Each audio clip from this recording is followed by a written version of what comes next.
อ้ซาลีเพิ่นก็มัดแล้วเด้เนาะใช่เลยเซาลี่นี่เอาวะสร้างเลยสร้างเซาเนาะสร้างไปก่อนได้มากบ่มัดนี้ก็ได้เพิ่นบ่เคยเห็นจักเทื่อมีแต่ได้ยินเนาะอีพ่ออีแม่เพิ่นก็มัดแขนขึ้นให้เนาะ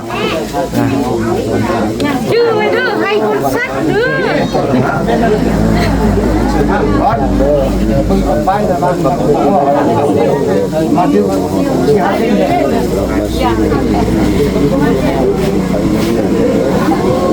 con sao lì mà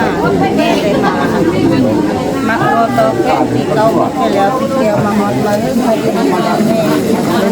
nằm nó du nằm mê đi nhà bà ngon บ่เข้าปูเข้าปลา con namกับdu nằm mê con không phải sao สาธุแม่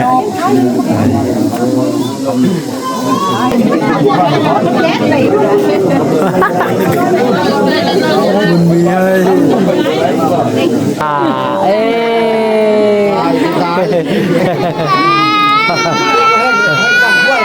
เด้อเด้อนะเด้อกับพ่อแม่อยู่ซั่นนี่แม่นี่เด้อเพิ่นนี่แหละเด้อบ่ให้ว่าเพิ่นมัดแค่นั้นเอ้ยนกแล้วก่อนให้มีเป็นแน่ขอบใจ FC ผู้มีน้ำใจแบ่งปันเหมือนฟ้าบันดาลให้สร้างรายการนี้มาสวยเหลือคนทุกข์คนจนหรือคนด้อยกว่าด้วยแห่งศรัทธาบุญนำพาได้มาร่วมทาง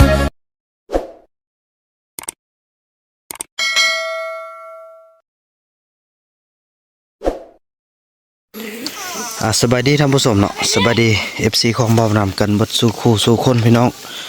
คลิปนี้ก็เป็นคลิปที่จะพาเซาลีเกี่ยมตัวเนาะแล้วก็เคยไล่ไปผูกแขนFC ทางนอกเนาะพอเพิ่นก็เคยมาช่วยเหลือเนาะแล้วก็อย่างต่างฮอดมื้อนี้เนาะก็เป็นมื้อที่เพิ่นมีเวียกบาซีเกี่ยมน้องเด้อเซาลีเด้เกี่ยมละไปแก้มขึ้นเลยหน้ารถไอ้ยืดเถิงก่อนนะจะบอกก่อนโอ้ยไอ้น้ำโคกนี่นะว้าวขี้ดื้อเจ้านี่นะโอ้เราไล่แต่ไก่ทึกเสือกบ่เจ้านี่นะ อย่าปล่อยเด้อน้องเด้อมันไล่กัดไก่เด้อบ่ต้องปล่อยเด้อแล้วของกินอันปลาดุกพากันมาเอาพี่เด้อพี่น้อยพอเบิ่งของอยู่ของกินเราไปบอกไอ้คนก่อนพอมื้ออื่นก็สิได้ไปนำเอานั่นเนาะพี่น้องเนาะจุดเล็กน้อยเบิ่งลมกระตึมก่อนพี่น้องเอ้ยพอ FC เพิ่นก็เป็นห่วงหลายคนหลายทางเนาะแน่น้องไอซีออกอันกับเคยไปผูกแขนเขาบ่นึงเด้อแล้วบ่ได้มาแล้วมื้ออื่นกันว่าไปจะได้เฮานำเขาไปหาอันจุดเล็กน้อยเนาะจังซั่นแล้วไอ้ไปเอาเงินให้เด้เอาเงินให้ทางมีพ่อที่เพิ่นนั่นเฮาไปนำสุดนั่นนะเพิ่นเอาเงินมาให้แล้วได้200เหรียญทางพ่อไก่เปี้ยนพี่น้องเอ้ยเนาะพ่อไก่เปี้ยนเพิ่นส่งมา200เหรียญพี่น้องเอ้ยเนาะมอบให้จังซั่นแล้วพี่น้องเอ้ยเนาะแล้วก็บ่าวบ่นำจะได้โทรหาเพิ่นก่อนพี่น้องเอ้ยว่าเพิ่นจะให้แบ่งแนวใดเนาะพอเพิ่นส่งมา200พี่น้องเอ้ยคันว่าเพิ่นให้200บ่าวบ่นำก็จะให้200เนาะนี่โอ้เพิ่นบอกแล้วนี่เห็นบ่สบายดีลูกบุญนำเรื่องเงินหันให้ลูก50เหรียญบ่าวคูณ50เหรียญ100เหรียญหันให้ลูกซื้ออาหารให้ทุกคนกินเด้อโอ้ยพี่น้องเนาะขอบคุณนำหลายๆเนาะนี่พอไก่เปี้ยนเนาะเพิ่นได้ส่งมาละแสดงว่าให้บ่าวคูณนี่ล้านนึงแล้วก็บ่าวบุญนำล้านนึงเนาะบ่าวบุญนำก็ล้านนึงหันก็สิได้เอาไปให้กำลังใจบ่าวคูณพาไปพี่น้องเอ้ยเนาะต่อยอดตึมส่วน100เหรียญเอาไปซื้อของอยู่ของกินโอ้เห็นยังลูกสาวปลาดุกเนอะนี่โอ้โหตัวบักใหญ่ๆพี่นาก็สิได้มีบอลเลี้ยงปลากันละไปจังสันแหละไปเดินทางซาวลีมื้อนี้แต่งตัวงามแท้เพิ่นน่ะดีใจโอ้อันนี้มันเครื่องซื้อเอาเนอะ หรือว่าเขาให้มื้อวานนี่โอ้มีแต่เสื้องามๆเลยนี่พี่น้องป้าเท่างามเนาะมึงพระราชันกับพระตื่นเนื้อกระยาแล้วเนาะเก็บเครื่องเดินทางกันเนาะพี่น้องเนาะถือว่าตอนนี้พวกเราก็ได้เดินทางมาฮอด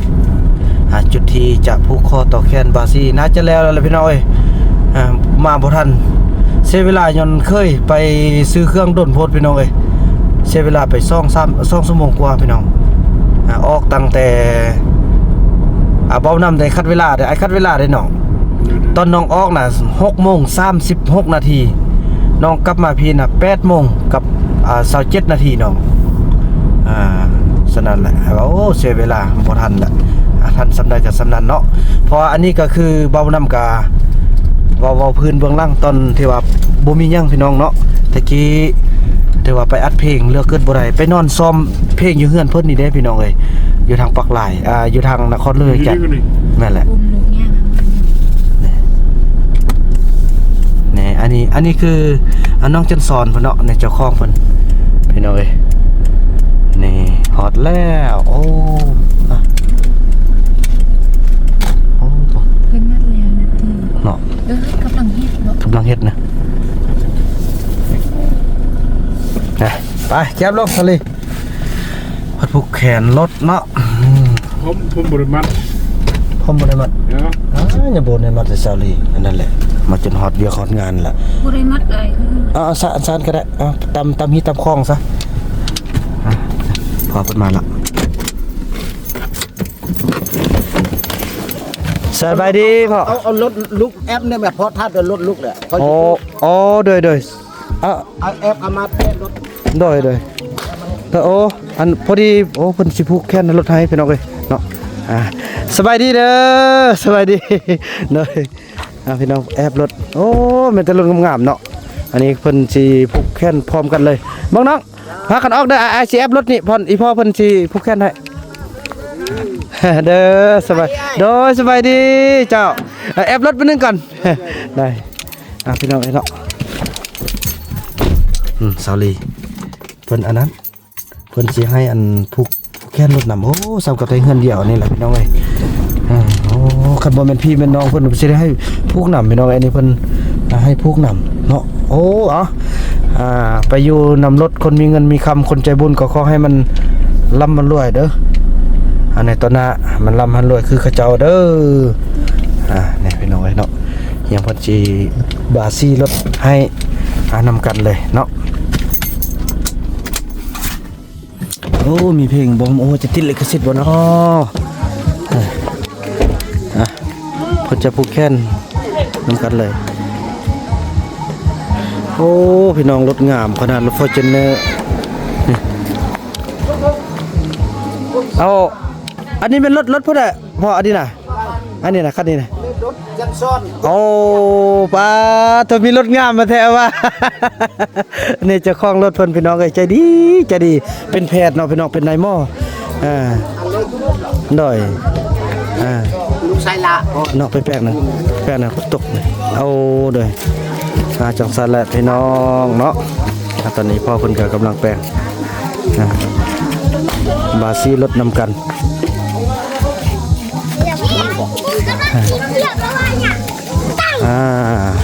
ไม่ขึ้นหุ่นไม่ได้แล้วเอาขึ้นหุ่นมุกขึ้นมาถึงบ้านบุญเรื่องนี่นะมันสิค้างนี่นะพี่น้องบ่นำจะขออนุญาตแปลงไฟล์เพิ่นก่อนเนาะ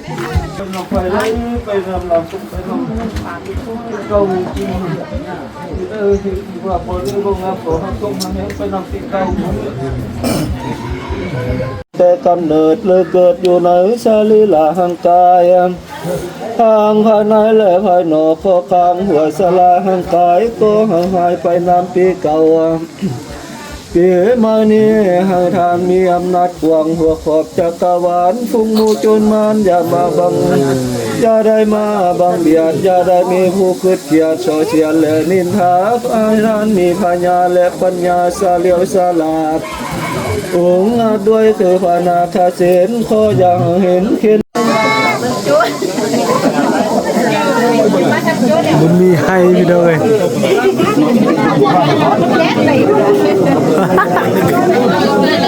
มันมีให้บ่าวนํกับผู้แคทมาละอันนี้ก็บ่าวไล่เนาะบ่าวไล่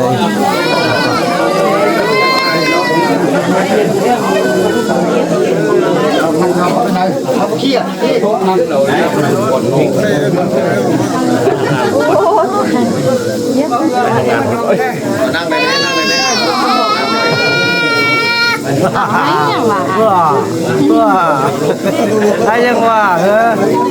ฮ้ยว่าให้สับเฮ้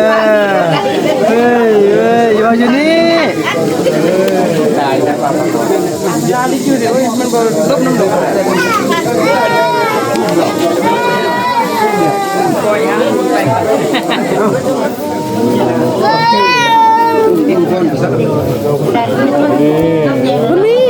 มันมีอ่ะตู้โดยแบบครั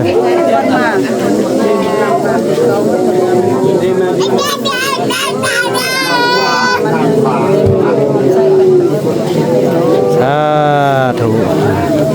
เบิ่งซาลีไปซะละเพิ่นมาผู้แค่ได้แม่แล้วบ่ซาลีน้องลีเพิ่นไปมาทางเฮียเนี่ยยินดีเมียงเด้ออีพ่อนี่คืออีพ่อเนาะขอหาลำฮอดด้วยต่อหน้าพญาคำว่าคุณลำมาด้วยล้านบาท10,000 บาทล้านดอลลาร์10,000 คำว่าคุณเถอะสลีมัดแล้วสลีมัดแค้นกันไหมเนี่ยอีพ่อนี่นะมัดแค่อีพ่อเลยมัดแค่พ่อเลยเอาเงินใส่พ่อได้เอาคำควรอันขอบคุณแล้วอีแม่เนี่ยพูดนี่อันน้องเราเอาใส่พ่อเราสลีเราไปใส่แม่คนเด้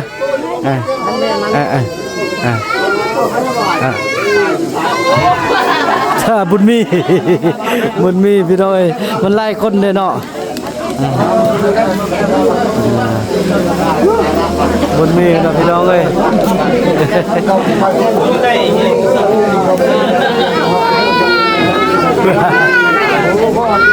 บุญมีอ่ะบุญมี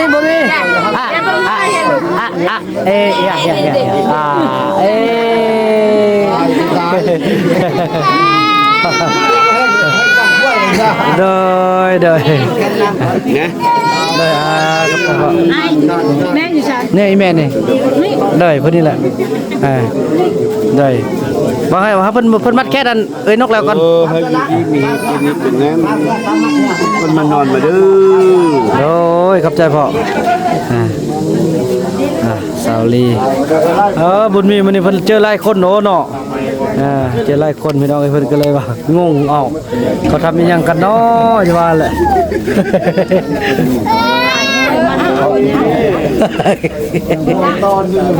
ห่วงตอนเพิ่น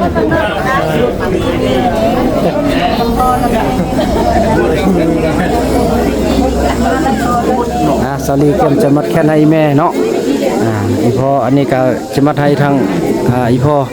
บุรแสนกีบเลยซ่อนเขาเจ้าหูจักฮีดของวัฒนธรรมของพวกเฮาพี่น้องเชิญอาลีมัดให้แม่เลยลีมัดจมเด้อนะอีพ่ออีแม่ไปนี่โอ้สั่งอยู่ดีมีแห้งเลยเนาะจะสั่งให้พ่อละเด้นี่คือพ่อละอีแม่ไปพ่ออีแม่อยู่ดีมีแห้งเด้อปีใหม่ฟ้าไม่มาฮอดแล้วก็ให้อยู่ดีมีแห้งอย่าเจ็บอย่าจนให้ร่ำให้รวยอยู่เป็นภูมิใส่ให้ลูกให้หลานตนตลอดไปโอ้ซาลีเพิ่นก็มัดละเลยเนาะใช่ซาลีนี่เอาวะสร้างได้สร้างเนาะสร้างไปก่อนได้มากบ่มัดนี้ก็ได้เพิ่นบ่เคยจะเชื่อมีแต่ได้ยินเนาะอีพ่ออีแม่เพิ่นก็มัดแขนขึ้นให้เนาะชื่อไว้เด้อให้คนซักเด้อ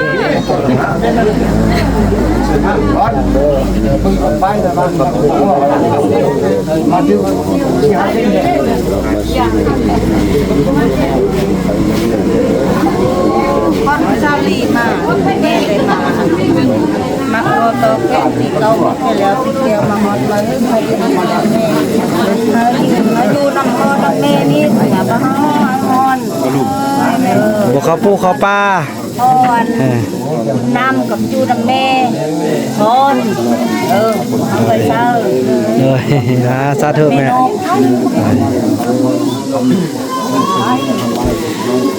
พี่น้องเนาะพิธีบาสีสู่คอนของเฮาก็สำเร็จเสร็จสิ้นกันไปพี่น้องเนาะต่อไปก็จะได้เข้าไปรับประทานอาหารกันเนาะแล้วก็ม่วนซื่นเนาะขอบใจเด้อพ่อเด้อโดยโชคดีอันนี้ก็ถือว่าเป็นอีพ่อเนาะเป็นพ่อเสี่ยวเพราะ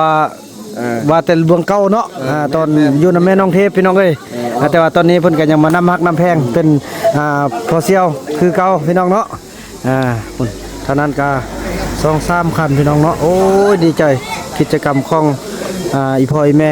เจริญร่ำรวยแล้วก็ดีใจที่มื้อนี้เพิ่นก็ได้ถือว่าเบานํก็เป็นลูกอยู่ในครอบครัวของเพิ่นเนาะก็ได้เข้าไปพักผ่อนนำกันพี่น้องเอ้ยเนาะ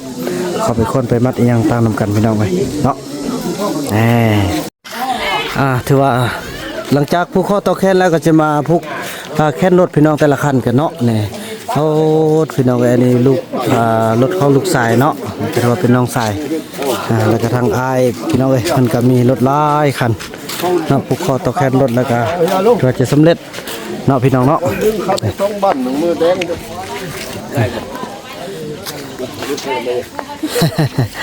ผูกข้อต่อแขนอันนี้เป็นรถตักมันเนาะพี่น้องเนาะนี่อันนี้คือรถลากรถแกด้วย แล้วก็มาผูกรถทางนี้โอ้ตูมาแล้วซาลีจะได้ห้องเพลงแล้วมื้อนี้นะพี่น้องเนาะ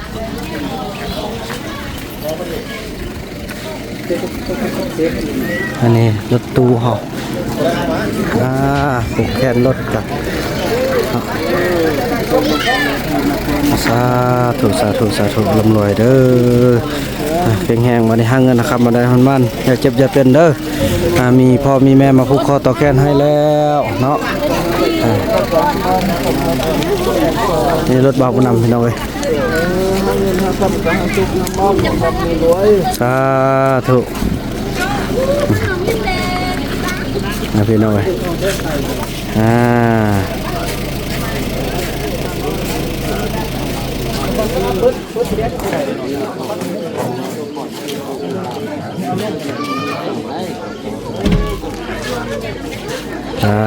ถูกเนาะ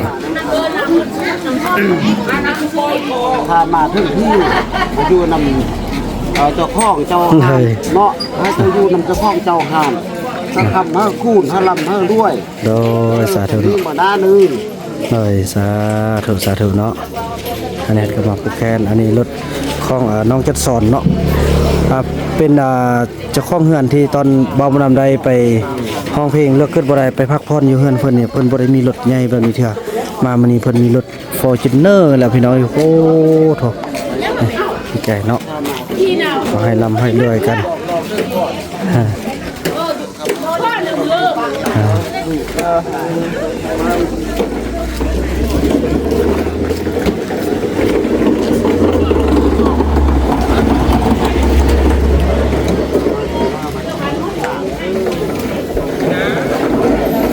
ถือว่านั่นแหละพี่น้องเนาะถือว่าคลิปนี้บ่าวบุญนำจะขออนุญาตจบคลิปกันสำนี้ก่อนเด้อพอจะพาซาลีเคยไล่ม่วนกันมื้อนี้เนาะเครื่องเสียงก็กำลังติดตามกันเอาแล้วพบกันในคลิปต่อไปเด้อพี่น้องคลิปนี้บ่าวบุญนำขออนุญาตกล่าวคำว่าสบายดี